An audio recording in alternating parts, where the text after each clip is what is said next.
We choose to go to Duna. We choose to go to Duna in this day, and to do the other things not because they are easy, but because they are hard. The following videos are my response to the Duna Permanent Outpost Mission Architecture Challenge by Sturmsteiger. Please check out their post, linked in the description for further details. Welcome to SAFE, Super Alpha Fail Endeavor. We have several objectives for the Duna Permanent Outpost Mission Architecture Challenge. This video will discuss those objectives and the general plan for the completion of the challenge. The following videos will include the execution with post-commentary. The primary objective is to complete the challenge. This means following the rules as best as possible. The secondary objective is to complete the achievements. These act as secondary rules in our plan design. The third objective is to score as many points as possible. Designing scientifically means documenting as much as possible and designing every feature of the plan to logically serve a purpose in helping fulfill the objectives. In my opinion, realism is a big part of the challenge. This means not taking shortcuts that shouldn't be possible in real life. Finally, I'm going to do this my way, not because my way is better, but because I don't want to merely copy someone else. As part of the primary objective, we need to satisfy all the rules for the challenge. The core rule is to land at least 4 Kerbals on Duna by day 500. The first rule proper is to use a single type of launch vehicle for low Kerbal orbit, which is about 80 kilometers.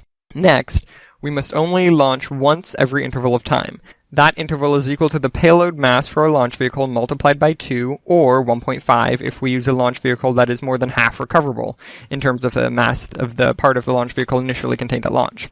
We get to launch our first craft on day 10. Days are assumed to be Earth days, which are 24 hours, not Kerbal days, which are 6 hours. Any mission to launch Kerbals, and only Kerbals, into low Kerbal orbit is free. If a mission lasts longer than 10 days, it is long-term, and subsequently we need to provide long-term habitation, which is twice the normal Kerbal storage. Additionally, no long-term missions can be solo. Every seat or cockpit provides food for short-term, but otherwise every Kerbal consumes 1 unit of food per day. That food is any pre-designated fuel that can't be used as fuel. Spacecraft must have a heat shield to survive re-entry or aero capture that generate re-entry visuals. I'm going to ignore this rule because at the time the challenge was first issued, the base game did not include re-entry damage. The base challenge allowed for installing a mod that added that feature to substitute Rule 8. I believe my attempt would survive re-entry without generating visuals prior to the update, but since the update it seems re-entry effects are generated much earlier. Regardless, my plan does not involve a requirement to generate the visuals. The only apparent visuals are for a Duna re-entry burn. That is only required since we do not have enough fuel to comfortably deorbit ourselves. If we utilize moon-to-gravity assist to Duna, then we would have enough fuel to deorbit without re-entry effects. Nerva engines cannot be fired or disposed of in atmosphere. In other words, they are for interplanetary travel and nothing else. That's not a problem because they're horrible at anything else in the atmosphere anyway. Finally, mods must be identified. Some mods may substitute certain rules, but I'm not using any of those except that the base game has re-entry damage for Rule 8. I am using MacLeod as my piloting skills alone are poor.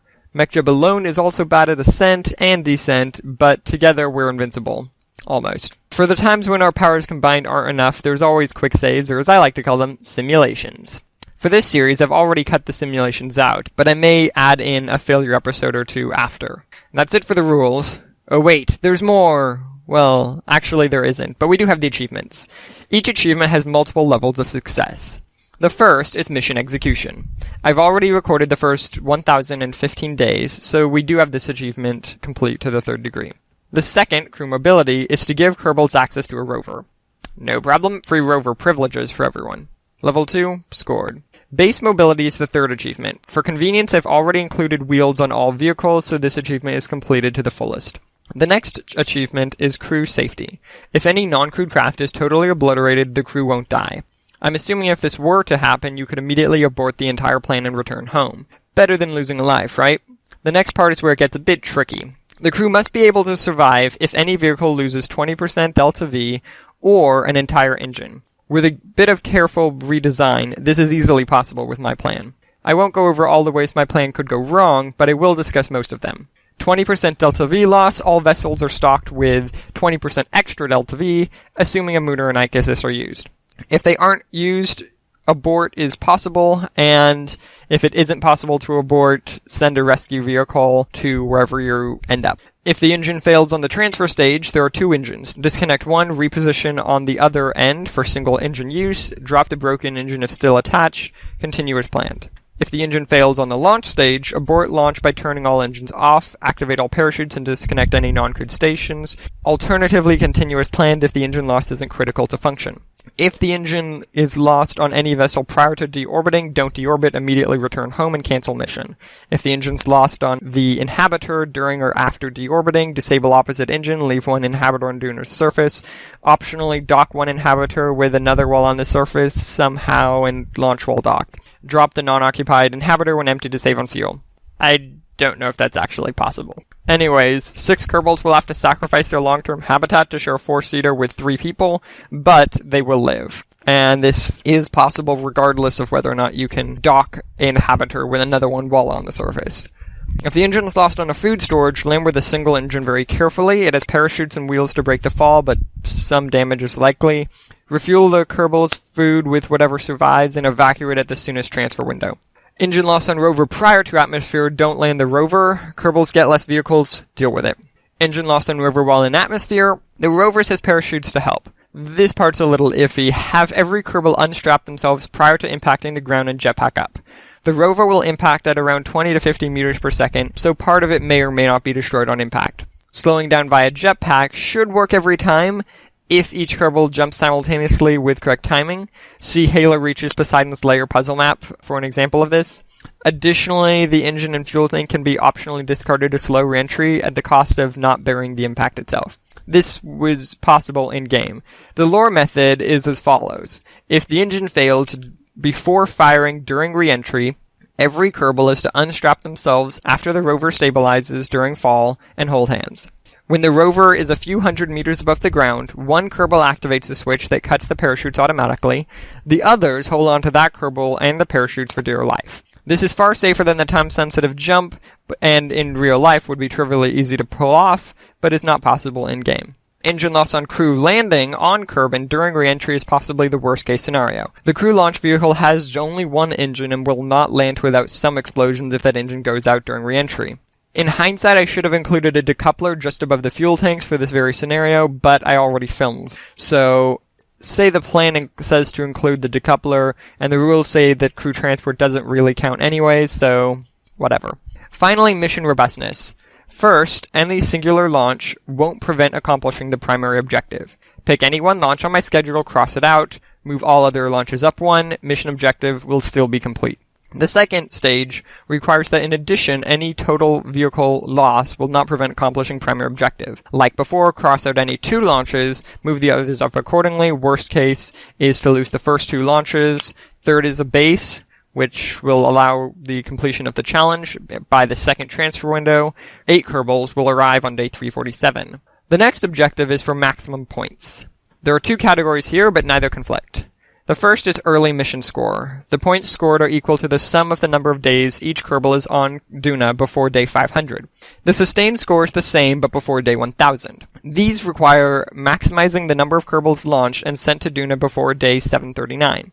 Efficiency is equal to the score divided by the mass sent to Duna, but we don't care about that. To achieve the maximum number of points, you want to send the most Kerbals to Duna in the shortest time period possible. This depends on how many Kerbals you can send and support in each launch window. The most effective way to do this is to launch an infinitely large rocket with an infinite number of Kerbals and food storages in the first launch. This will yield an infinite number of points. Unfortunately, this rocket cannot be constructed in finite time. Nor can a very large rocket be constructed on my computer, nor would this achieve the mission robustness achievement, nor would this be realistic. Since all launches must be equal in mass, you want to send your maximum number of launches at an optimal payload.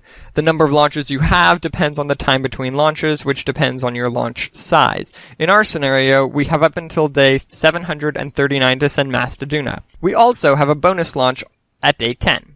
Assuming our launch vehicle is more than half recoverable, this gives us a number of launches equal to round down 739 minus 10 over 1.5 times payload mass, all plus 1. Or round down 486 over payload mass, all plus 1. The total mass sent to Duna is then payload mass times round down 486 over payload mass, all plus payload mass. The round down function is maximized for a series of steps, where the payload mass is a multiple of 486, or, in math terms, 486 mod payload mass equals 0. For these steps, the equation simplifies to 486 plus payload mass.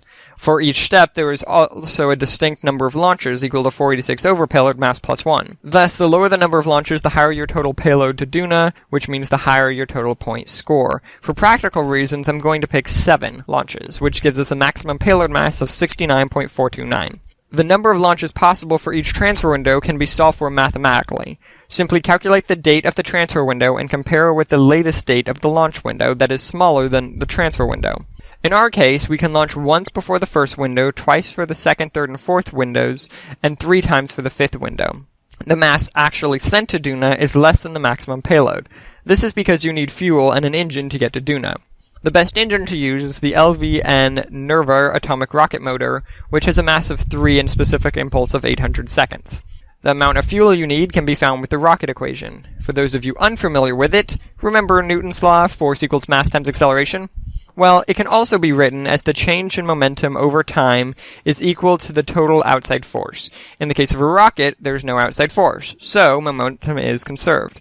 All a rocket does is launch mass, rocket fuel, behind it, and it goes forward thanks to conservation of momentum. For the case of a rocket with a constant exhaust velocity, you can rearrange the momentum equation to get the rocket equation. Change in velocity is equal to the exhaust velocity, which is written as the engine-specific impulse multiplied by the gravitational constant lowercase g, multiplied by the natural logarithm of the total mass divided by the total mass minus the mass of the fuel.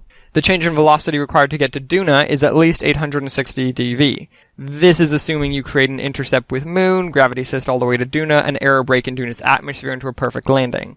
Plugging in our values, we can solve for the mass of the fuel, which is 7.206. However, fuel needs to be stored somewhere. The optimal solution is some combination of decouplers and fuel cans using decouplers to maximize the delta velocity, but assuming we just use a single stage and Mark I liquid fuel fuselages, this becomes 9 mass. Including 2 engines, this is an at-Duna mass of 54.429. Up next is food, and this is where realism comes into play.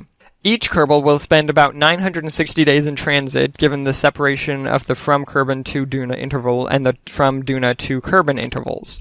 Our best options is to go with either RCS or xenon as fuel. The FLR1 RCS fuel tank on our left has a large volume and carries just over the numerical value of xenon stored in the tiny PBX150 xenon container. RCS weighs 4 kilograms per unit, and xenon weighs 100 grams per unit. Humans eat roughly 2 kilograms of food per day and drink roughly 4 kilograms of water per day, so if Kerbal astronauts recycled half their water, RCS would just about do it. Otherwise, they'd need to switch to eating 5% of their normal mass in food, and recycle 100% of their water. For realism, I'll use RCS.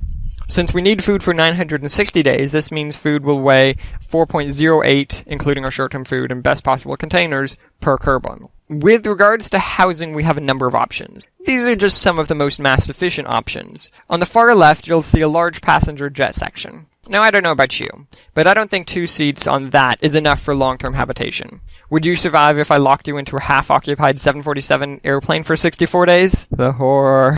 The next option is the most ridiculous, perhaps, a pair of tiny external seats. If anyone honestly thinks 2 distinct external seats qualifies for habitation for 960 days, they need help. However, it does fit the criteria for the challenge. The next option is a passenger jet, but smaller. I don't know if this is better than the first option or worse, but regardless, we aren't using it. The next option is almost perfect. It's a double pair of landers.